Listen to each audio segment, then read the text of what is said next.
మన Tirupati railway station లో ఎంతమంది ప్రయాణికుల ఏ ట్రైన్ కంటారు మాస్టర్?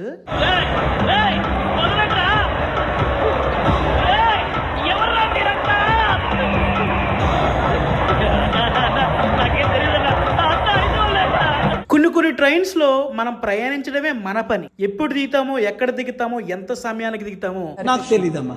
తిరుమల స్వామివారి దర్శనం పూర్తయ్యాక చాలా మంది భక్తులు విజయవాడ కనకదుర్గమ్మ వారి దర్శనం చేసుకోవాలనుకుంటే, తిరుపతిలో ఉన్న ప్రయాణికులు నెల్లూరు, గూడూరు, తిరుపతి నుండి మధ్య ఊర్లో దిగాలనుకుంటే ఉదయాన్నే ఈ ట్రైన్ అవైలబుల్ ఉంటుంది. 17405 ఈ Krishna express Tirupati railway station లో ప్రతిరోజు ప్రయాణికులకు అందుబాటులో ఉంటుంది. ప్రతిరోజు ఆన్ టైం నడవాలని ఆలోచిస్తూ ఉంటుంది. కానీ ఏం లాభం? విజయవాడ ప్రతిరోజు రీచ్ అవడానికి 2 గంటలన్నర ఆలస్యంలోనే నడుస్తూ ఉంటుంది. కొన్నిసార్లు రావడం లేట్ అవచ్చేమో గానీ రావడం మాత్రం పక్కా. తెలంగాణ, ఆంధ్ర ప్రయాణికులకు తిరుమల వెళ్లాలంటే మొట్టమొదటి గుర్తొచ్చే ట్రైన్ ఈ కృష్ణ ఎక్స్ప్రెస్.